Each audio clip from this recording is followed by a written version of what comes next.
What's going on, everybody, and welcome to the Real Word Podcast, a place where real thoughts, real ideas, and real words come to life. I'm your host, Drew, coming from San Diego, California. Thank you for stopping by, tuning in, checking out the channel. Make sure to like, share, subscribe, hit up those links down below. And now we can get into the episode. It is September 23rd, 2020, and it is just about 6 o'clock in the morning. Welcome in.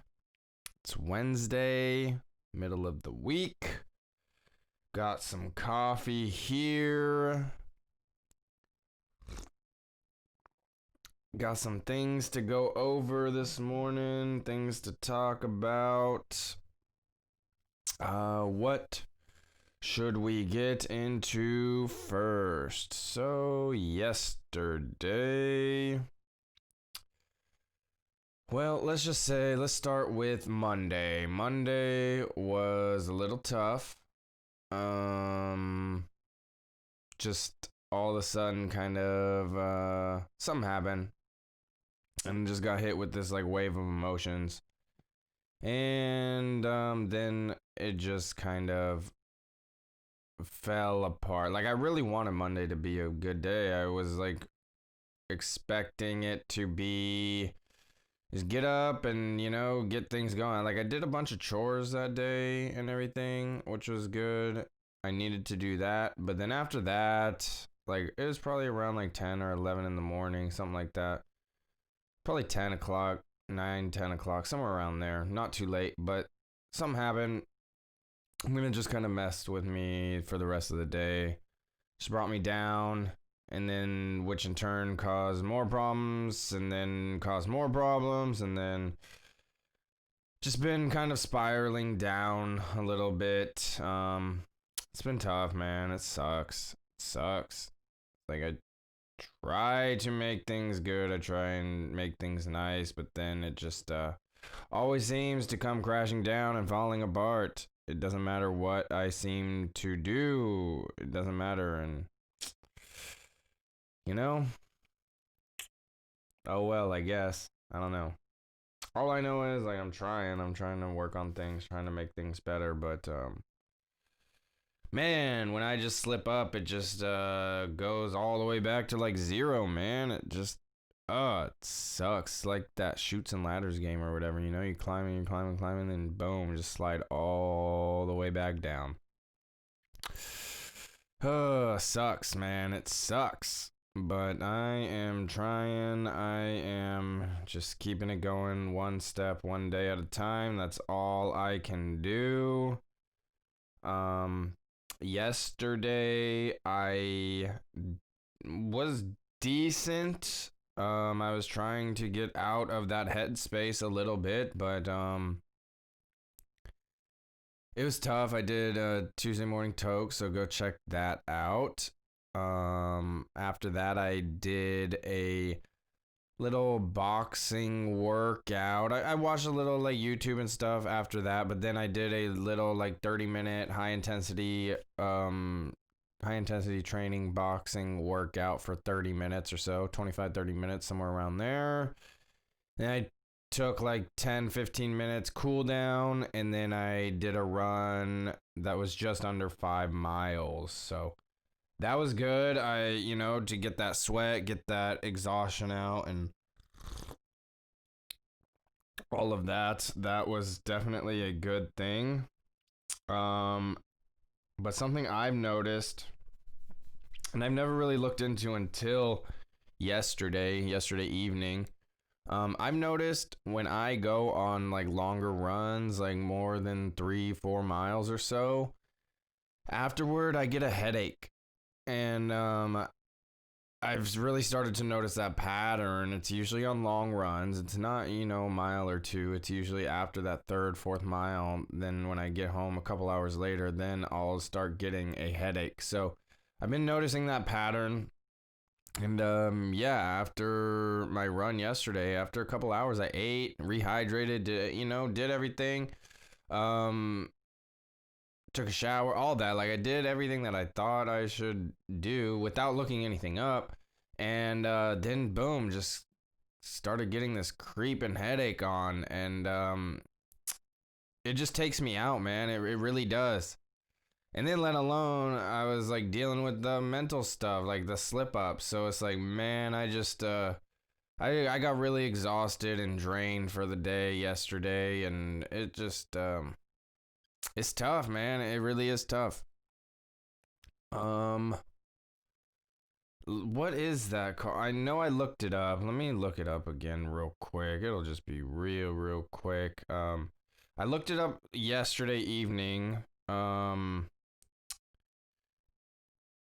And I assumed it was something to do with running, because that's when I've noticed it, you know what I mean? But I had no idea that it was actually a thing. But come on, where is it? I think this is it right here. It's called exertional headaches. So that's what it, yeah. Secondary exertional headaches. I think that's kind of what it is for me. Yeah, and I don't think like everybody gets it, so of course it's just me who just happens to have to deal with this stuff as well. So exertional headaches. You know,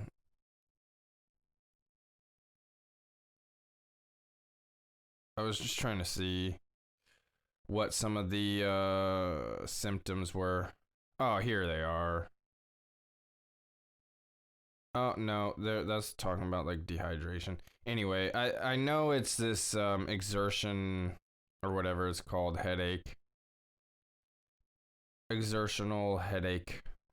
Uh just because I've noticed that pattern for a while, and I just had no idea. You know, I had no idea. I just was like, man, every time I run, I get this headache, and then you know, I just thought it was like I wasn't getting enough water or wasn't eating properly or whatever. But I do. I try and refuel. I try and hydrate before a little bit. I try and take care of myself, and it just seems like maybe this is something that you kind of have to deal with. I don't know.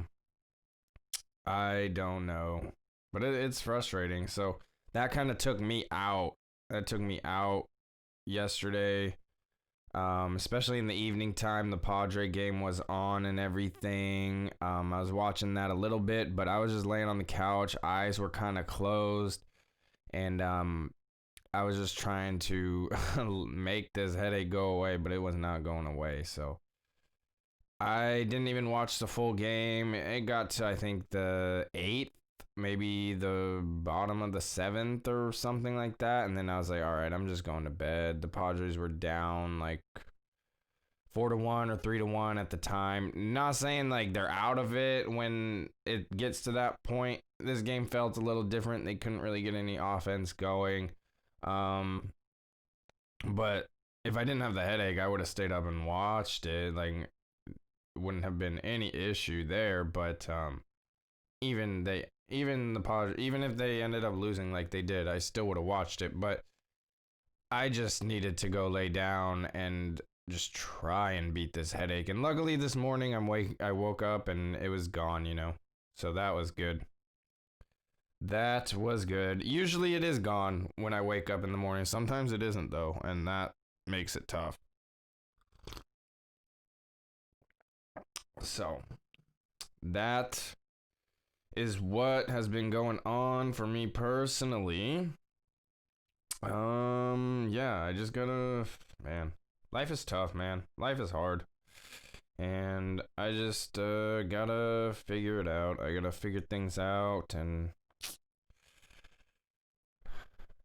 just get things going, man. I don't know. It's just hard to get things going when you don't really know exactly what you want. But I feel like I do know what I want, but my interests and all that kind of change all the time. As far as, but I don't know, man. Like, I love cannabis. I love doing this. I've always loved conversations and stuff. So it's just figuring out a way to live off of this, and I just don't know how right now. And that it makes me sad because I don't want to not do this. I don't want to go to a regular job. Like, I don't want a boss. I don't want any part of that regular life. It just does not sit well with me. I don't fit right with that. It's just one of those things that, to me, I just need to be doing my own thing or with some friends or whatever and just figuring it out on our own, man. I can't do the regular job. I can't do that. So it is what it is, I guess, right? So what else? What else do we have going on? So we got some things to talk about.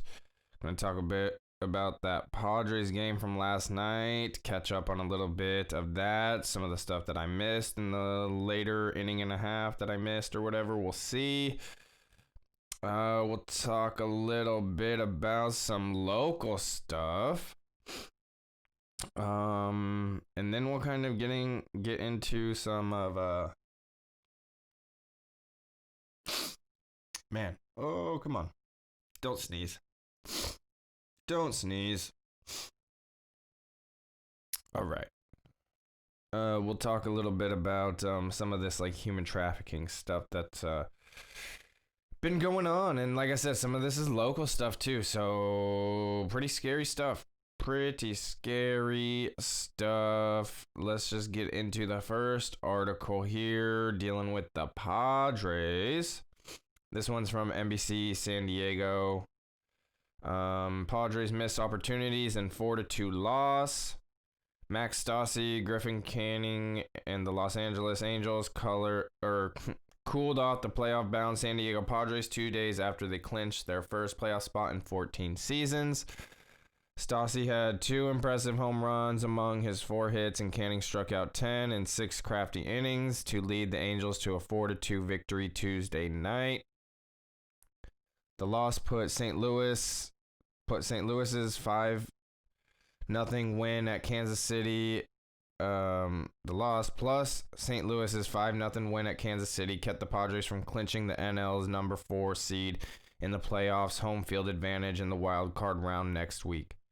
On Sunday, the Padres clinched their first playoff spot since 2006 by beating Seattle 7-4 in 11 innings.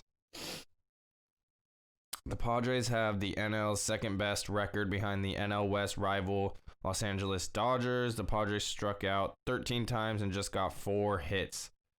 It's not good, man.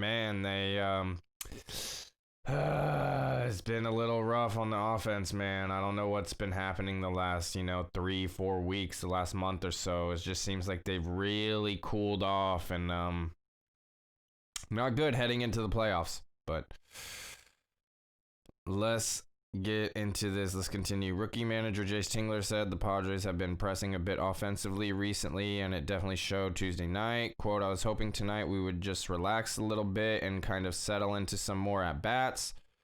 We did that certainly early. At the end of the day, Canning just did a really good job of mixing his pitches. The strikeouts stacked up on us. Some of that was he had really good pitch arsenal tonight that got us a little bit out of whack. Both Stassi's homers were off Zach Davies, 7 and 4. In the first inning, he hit a 2-out shot and estimated 436 feet out to the bullpen in left center. In the sixth, he hit a 2-run moonshot to what is normally a beer deck in right center for a 3-1 lead. He has 7 this season. Canning, 2 and 3, held San Diego to 1 run and 2 hits while walking 5. 4 of Canning's walks came early as he loaded the bases with no outs twice in the first 3 innings and escaped by allowing just 1 run.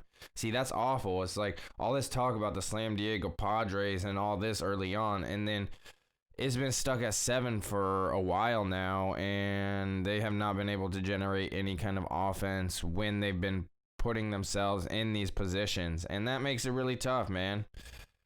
It sucks.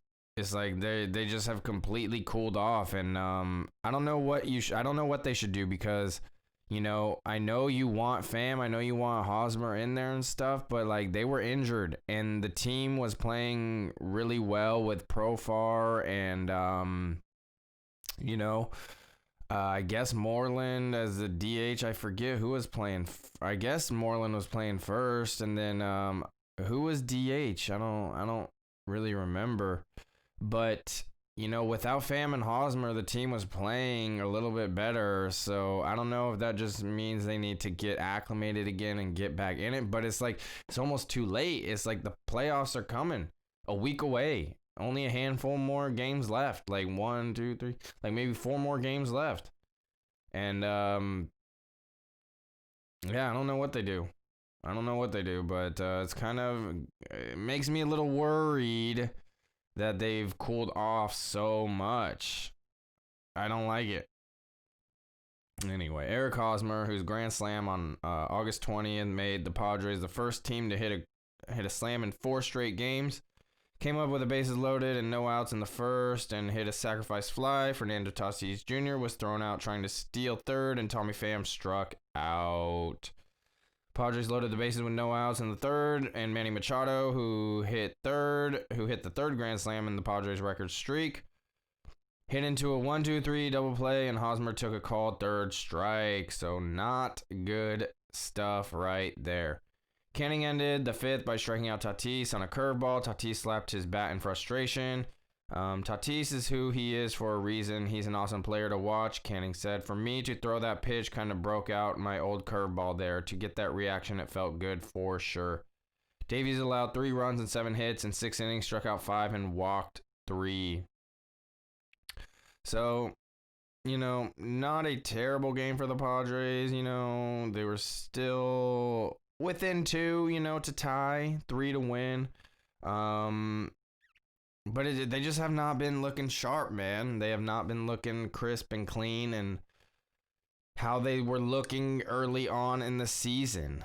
So one bright spot, I did think I heard them say that Clevenger is supposed to pitch this evening, so that's good. It looks like his bicep tightness or soreness or whatever is getting better or is better, and that is one thing. Man, how awful would it be to have, traded for him, get 2-3 starts out of him, and then be injured and not even be able to be utilized for the play. That would be awful, man. So just stay healthy, and, man, I just hope they start clicking and, getting things back on track. Because it's tough, man. This has been a fun team. It's been a great team. But just over the last month or so, they've been struggling offensively, and they still have a great record. Don't get me wrong. They still have a great record. They've still been winning games and, all of that, but, the offense still just isn't quite there. And, I don't know. It's scary though, coming this close to the playoffs. It's, getting close, man. It's getting close. That's for sure. So, always got a shout out to the Padres, though. This has been an exciting season, a fun season, and, I think it's only going to show what's to come over the next handful of years, especially if we can keep the core, especially if they can keep the core group of guys and just keep building around that and forming that chemistry and, just building it, man. That's all I can really say is just keep it going and pay Tatis, even though he's struggling right now. You gotta pay him. He's gonna be pivotal in this organization for years to come. So, but that can't happen unless you pay him and make him a part of this city, this team, and show him that you care and make him feel wanted and a part of this. And I know he does. I'm just saying, like, And I know it's mid-season, all that, but I'm just saying you have to pay him. You have to give him a contract, and hopefully he doesn't try and big league him or whatever, and ask for too much, and then have to get traded or whatever. I just hope they can come to good terms and get a good deal, and he could stay here for as long as he would like put him up with the Machado contract and like another 10 years or whatever, so I don't know. It'd be cool though, like to see this group of guys kind of come up together and formulate something over 7, 8, 9, 10 years. Like that'd be really cool to see. So shout out to the Padres. So what else do we have to go on? Oh, yes. So I won't read this whole article. I'll just kind of just give the gist of this. So business owners breathe sigh of relief after county stays in less restrictive tier.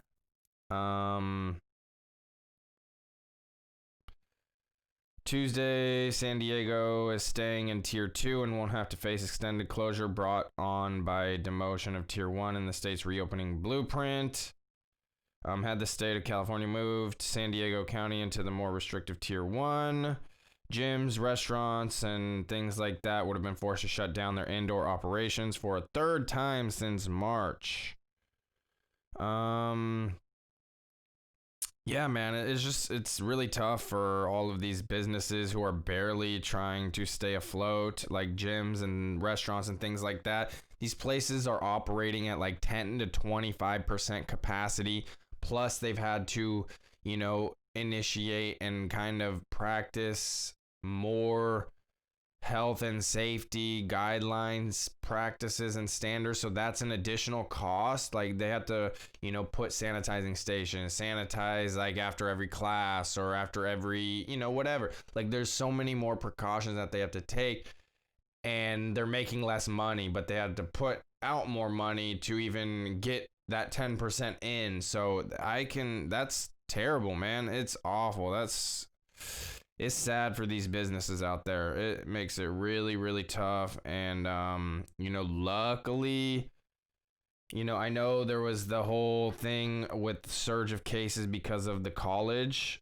I think there was like a big surge of cases with the college kids, and when SDSU went back to school or whatever. So they were trying to maybe keep that isolated and be like, hey, this was just a school thing. This wasn't the whole San Diego and all of that. So maybe we can just kind of keep it separate or whatever. I don't know exactly what happened, but it looks like, luckily San Diego isn't going through that purple tier shutdown or whatever for the third time. So that is good. That is a good thing for sure. But it's just tough for these businesses, man. It is tough. Oh, I can't even imagine. I really can't. That's just to be forced to shut down and then be forced to implement all these other safety precautions and all of that and invest in these things, and you're not even making a profit or anything right now. Is like, how are they even doing it? How? I don't get it. It's crazy to me. It is really crazy to me. Let's get into a little dab. This one went a pretty good while, about 24 minutes. So I'll be able to do the podcast in October, no problem. It's just talking. It's not, I don't need to get high to do it, but I like to. I do like to, that is for sure. I love cannabis, but right now I'm gonna be smoking on some wax. We'll take this dab. It's from Highland. I think I got like one more little dab of this one, which was the Peach Oz batter. So we're gonna take a dab of this Peach Oz batter. And that's probably all I'm gonna take for this episode. And then chase it down with some of that Black Rifle Fit Fuel coffee. That's what I've been drinking on. But yeah, we're gonna heat this up, get this little dab in, go on with a couple more stories, and then I will get on out of here. But yeah, we still got a little bit more to talk about, so don't go away yet. Got a local story coming up here in just a second. That's pretty scary. Saw this over the weekend, I think, a few days ago. And yeah, pretty scary stuff. Not cool, man. It's whole like kidnapping stuff, child trafficking, all that. Like, it seems to be popping up more and more. I don't know if this has always been the case, if this has always been this big of a problem, but it seems like it's been popping up more and more. So not cool. Pretty scary stuff. If you're a parent of a young child, baby, anything, like, it's scary out there, man. People want to kidnap your kid, and who knows what they want to do with it. And you know, it could be just, you know, mentally unstable people, could be people on drugs, or there could be a, you know, a darker network where there is this trafficking thing going on where people get caught up with the wrong people, and then they are just fulfilling a job opportunity. So who knows? But it just seems like these types of things are happening more and more. I've been seeing. Maybe it's because there's been more awareness on the Save the Children hashtag and all of that, that people are becoming more aware of it and posting more about it. I don't know, but it just seems to me like this stuff has been happening more and more. Let's get into this. Cheers.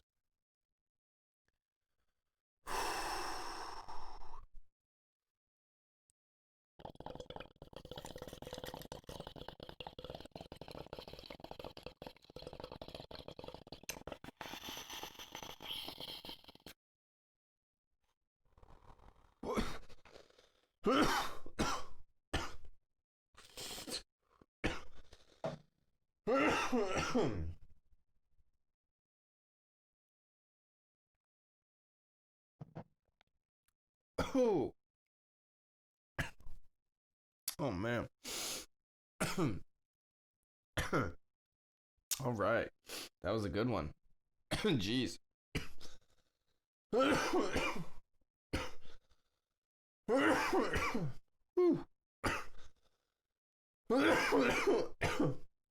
God damn.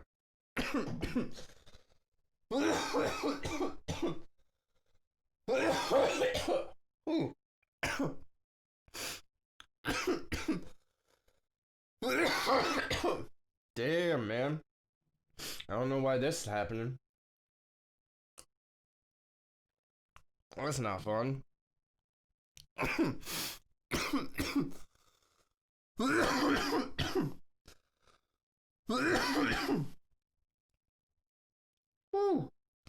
All right. Well, talk about a head change, man. 0 to 60 real quick, huh? Damn.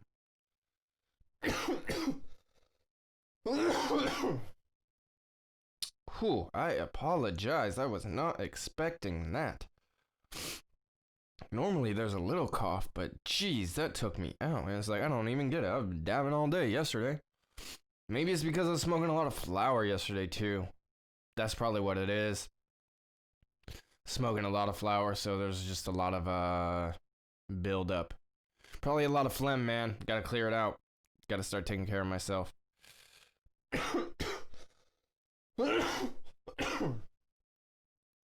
Get rid of that mucus and that phlegm, man. Gross. It's like weighs your lungs down. Disgusting. Ugh. Alright, so another thing from NBC San Diego. Broad day kidnapping attempt leaves North County parents looking over their shoulders. And this was in Vista at the Costco, man. Phew, sketchy stuff. Scary stuff. Parents who fought off a would-be kidnapper in a Costco parking lot over the weekend say the encounter has them uneasy and looking over their shoulder at all times. I would imagine so, man. That would be a terrifying situation to be in.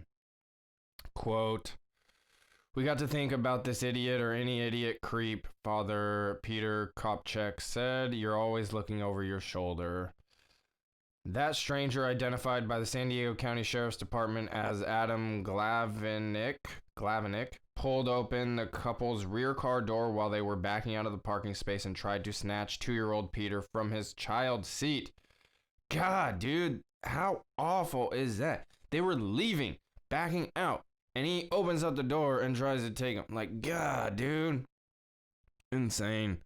I don't know what his intentions were to do with my son, but it wasn't a good thing. There was nothing good he was going to do with my son, the boy's mother, Jennifer Lawson, said.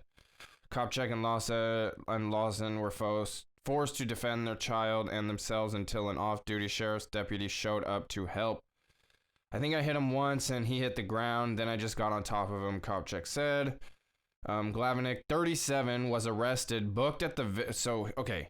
Get this, okay? This is what I saw, and I don't understand how this can even happen in this climate, in this situation that we have going on right now. And then let me just read this. This is what just pisses me off. Actually, I don't think it's right here, but I'll just continue reading this. Okay, so it's the next paragraph. So I'll just read these 2 paragraphs, but dude, when I read this second paragraph, I just don't understand how this can even happen. So, Glavinick, 37, was arrested, booked at the Vista Detention Center, and charged with serious crimes, including attempted kidnapping and being under the influence of a controlled substance. Okay, so that's what he was arrested and booked for, all that. 24 hours later, Glavinick, who lives in the North County, was out on bail. Now the victims and their neighbors are on high alert. Dude, how can he be out 24 hours later? What? And it's back into the same general area? Ooh. What is going on, dude?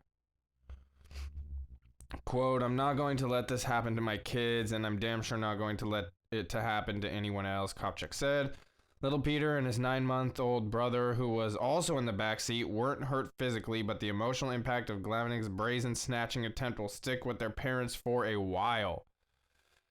Quote, "I was up all night last night from 12 to 5 o'clock going to check on him every 30 minutes, Lawson said. "I just can't get this guy's face out of my head." Their scare sent a shockwave through North County's community, and parents and neighbors banded together to warn each other on Nextdoor and other social media sites. Quote, "I'm just so glad that people are sharing this and talking about it and letting people know this stuff is not a joke," Kopchak said. Parents said they were caught off guard by Glavinick in broad daylight. So yeah, man, this is, like I said, I feel like this has been happening more and more. I know just like a week or 2 ago, I think I saw something from the Oceanside Fraser Farms or something like that. So like an attempt, and then I've been seeing other things about throughout North County over the last month or so, with people kind of stalking kids and stuff like that, or, you know, people posting pictures of like cars that have been kind of stalking them and stuff. So just be on the lookout. Be aware, man. Scary times. It's like in this age of being aware of saving the children and bringing awareness to the child trafficking, sex trafficking, all that. It's like, then it just seems like now it's like ramped up a lot more. But yeah, this is it's scary, and this is pretty close to me, just like a city or so away. Not far away from me at all. And yeah, I'm glad everything is okay.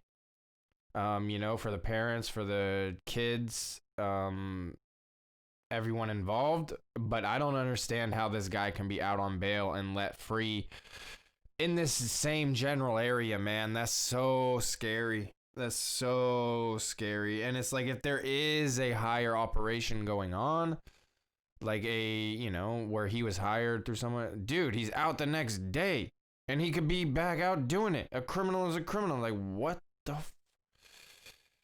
ooh. And like his mistake, or his thing was like, I made a mistake. Like, what? This isn't just a mistake. Like, oh, it's scary stuff, man. It really is. And for it to be so close, like I said, I've been seeing so many posts like over the last month about North County here, and it's like, I don't know what's going on. I don't know. It's not good though.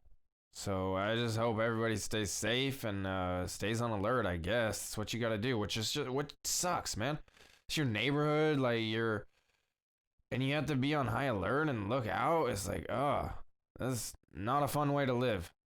That's not a fun way to live, and you shouldn't have to feel that way in your own neighborhood. And just going to the store, man, like in broad daylight, like, jeez, it's crazy. It is crazy, but I guess kidnappers just work 9 to 5 now too. I don't know, crazy stuff. Crazy, and just for it to be so close, I'm telling you, that's scary, man. Scary stuff. So we'll start with this one, and then one with the legitimate news stuff. So, me and Zach have talked about this on our No World Order podcast, IGTVs, and all of that. We talked about it a couple of times now, and shout out to like Sam Tripoli and a couple of those guys who have done, the Free Britney episodes and stuff like that. But this is just saying, is Britney Spears being sex trafficked? A look into the disturbing claims. Britney Spears' recent Instagram posts have caused a lot of concern for both trusted professionals and close friends of the superstar, but none are more concerned about the fate of the Baby One More Time singer than her devoted fans. So naturally, more than a few have taken their various social media platforms to speculate Spears' strange behavior. Some believe she's on drugs, others believe she's mentally ill, and still others believe something is far, far sinister. She was caught wearing the same shirt for the 18th time on social media.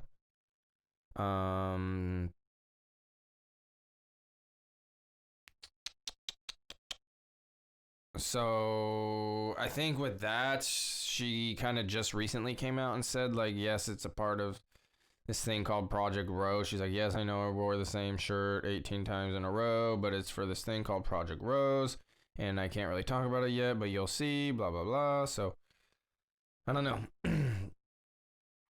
A TikTok user suggested Spears was being sex trafficked and presented her theory.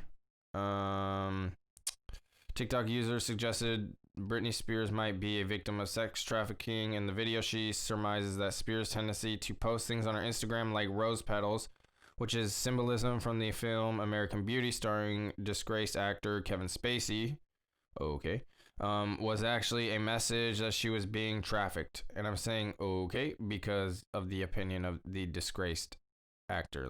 Okay.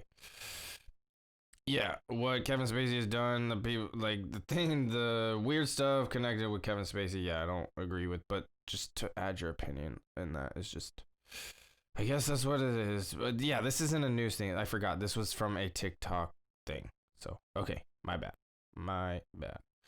She also claimed that Spears was trying to let what I'm trying to tell you be known, then zooms in on her eyes while claiming that it says cry 911, indicating that she wants help. This conspiracy theory video was shared under the quote hashtag, the hashtag Free Britney hashtag. And the sex trafficking theory is also one shared by several users on Reddit and Twitter as well. Check out some of the comments below. I don't really care about the comments below. Rose McGowan came out in support of the hashtag Free Britney movement, which further shored up the support. Not long after hashtag Free Britney became a viral trend on social media, actress Rose McGowan, who is these days more known for her activism than for her acting, took to Twitter to announce that, like Brittany Murphy before her, Britney Spears was also a victim of Hollywood and sex trafficking. McGowan went on to warn her followers about the dangers of fame and told them that Hollywood, quote, ate up Murphy and will probably do the same to Spears. However, she subsequently deleted her tweets, leading to more speculations that she was silenced by the powers that be, and only added fuel to the fire that Britney Spears was indeed a sex trafficking victim. But McGowan's message was also shared on Instagram. You can check it out below. So there's a post of that. Continued, there's been no concrete evidence to suggest that Spears was trafficked. Outside of bizarre proclamations from people like Rose McGowan and stranger still Courtney Love, who claimed in 2009 that Britney Spears was molested by her father, there's no concrete evidence to prove or even suggest that Britney Spears is a victim of sex trafficking.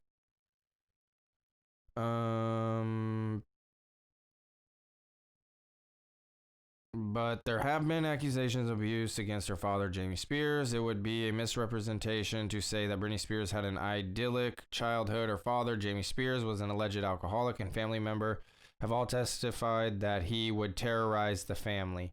Additionally, Spears' ex-husband, Kevin Federline, recently filed a police report claiming that the elder Spears had committed battery on Sean Federline, his 13-year-old son, with Spears. So while Britney Spears herself may not be the victim of trafficking, there's certainly cause for concern in her family background. Despite past accusations, Spears' father was made her conservator, though he no longer holds that role. Really? When did that happen? Spears has been under a conservatorship for more than 12 years. 2 years ago, Jamie Spears stepped down as conservator, and Jody Montgomery took his place. That's right. But that was like who he appointed, so it's basically like him still involved or whatever. Under the conservatorship, Britney Spears no longer has control over financial decisions. She must make them alongside her conservator, and all documents must be filed with the courts. Under the conservatorship, Spears' estate is now worth nearly $60 million. Can Spears ever come off of a conservatorship? According to one expert, Britney Spears could come off of her conservatorship if a formal request was made for it to happen. However, as of this writing, no formal request was ever made on behalf of Spears to ever take her off of her conservatorship. But that hasn't stopped her fans from taking a petition to the White House to get her off of the conservatorship. Excuse me. And the conservatorship is now up for review again this August. And that's when I think Jamie Lynn Spears, her sister, was going to be involved with it. Anyway, I just thought it was interesting. That article kind of popped up, kind of just how it all kind of coincides with the sex trafficking, child trafficking, human trafficking. And, you know, we've talked about this on the, like I said, the No World Order podcast. So you can go to @the_No World Order podcast on Instagram and check out the Instagram lives and all that. We talked about this before. We've given our thoughts on that, but I just kind of wanted to tie it all in with kind of everything going on with especially the local stuff, but just to kind of show how it could be put on a broader scale as well. So that was interesting. But yesterday there was kind of another thing that happened as well. Just kind of, people like to call this a QAnon conspiracy or a conspiracy theory, whatever. But these things are happening, you know what I mean? Like child kidnapping, child trafficking, sex trafficking, like human trafficking, all that stuff we know exists. So how is that a QAnon right-wing conspiracy? I really don't get it. But saw this announced yesterday. Barr announces a $100 million more to combat human trafficking. U.S. Attorney General Bill Barr says the federal government is awarding more than $100 million in grants to target human trafficking. The money will go to Task Force Combating Human Trafficking, to victim services and victim housing. Barr made the announcement Monday in Atlanta with the presidential advisor Ivanka Trump and Georgia Governor Brian Kemp. Quote, This is one of the top enforcement priorities of the department, and we're on the forefront of this fight, Barr said. President Donald Trump's administration in August awarded $35 million in Justice Department grants to organizations that provide safe housing for victims of human trafficking. Damn, that's something I didn't even really know. But and now they're getting an additional 100 million. So we've been seeing in Ohio and Georgia that these Operation Safety Net and there was another one. There was one that, but in those two places, in a 2 week span, they each found like dozens of children and stuff, something like that. So, I think we'll be seeing more of these type of operations pop up, which would be a good thing. Gotta save the children, man. It's only by cooperating with all our partners, our state and local partners, and those in private sector that we're going to be able to make any progress and ultimately end the victimization of those boys and girls, Barr said. The wife of the Republican Kemp, Marty Kemp, has made human trafficking a focus on her work as Georgia's First Lady. The governor and First Lady here have been second to none in the nation in taking this fight on and working closely with the federal government, and I really appreciate that, Barr said. Georgia Bureau of Investigation Director Vic Reynolds said grants are already helping to pay for agents on a state task force that investigates human trafficking. So again, like I said, because of that funding already, they're already able to implement some of these things. And Georgia and Ohio have already been kind of getting it done. I would assume they're happening, across the country, but I think the two big ones there were Georgia and Ohio, where they found like dozens of children, I think within a 2 week span or something like that. So I would not be surprised if these start to pop up more frequently. Georgia Attorney General Chris Carr, an elected Republican, said money for housing for victims is crucial, saying it quote, means safety, and it means security, and it means wraparound services. Others in the room said it was still important to push for broader action. Quote, we have to live with a sense of urgency to be able to rescue as many lives as possible, said athlete Tim Tebow. Yeah, I saw that he was kind of getting involved with it as well. Michael Yeager, U.S. Marshal, Northern Georgia, talked about the results of Operation Not Forgotten, in which U.S. Marshal announced in August the rescue of 26 children and the location of 13 others. Of those, 15 appeared to be victims of sex trafficking. So that's kind of one of the things I was talking about. I guess Operation Not Forgotten was the other one. Quote, we're trained to hunt fugitives, so we've changed that and parlayed that into now hunting these children, Yeager said. The United States Marshal later debunked social media claims that all 39 children were found in one place, a rumor that appeared to be fed by believers in the QAnon conspiracy theory, which falsely claims that Donald Trump is trying to dismantle wide-ranging child sex rings among American elites. What? Oh my God. So again, why is it automatically put to a QAnon conspiracy theory when, okay, we're seeing these things happen. We're seeing Trump's administration fund these things and combat and fight these things. But no, it's just a QAnon conspiracy theory, even though we have evidence that these things are being done. What? What the fuck, dude? I don't get it. I don't get how they can even say that. Monday's announcement came after Barr, Trump, and Kemp's toured the Georgia Center for Child Advocacy, southwestern of downtown Atlanta.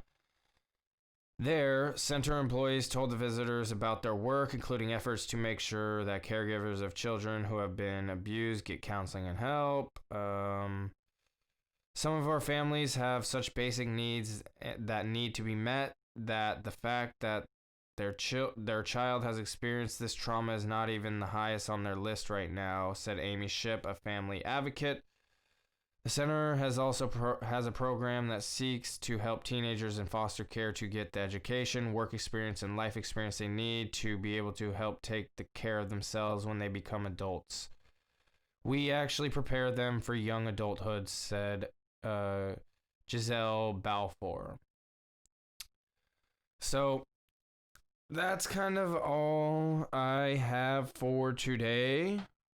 And just kind of kept it all, for the most part, on one similar topic. And I just thought, like, all of that stuff is just really interesting, really fascinating. And again, I just don't understand how wanting to save children, wanting to combat human trafficking, sex trafficking, and all that is just automatically deemed QAnon or a conspiracy theory when, like I just kind of said, Trump's administration has been vocal about this and has been taking these steps to combat and fight this.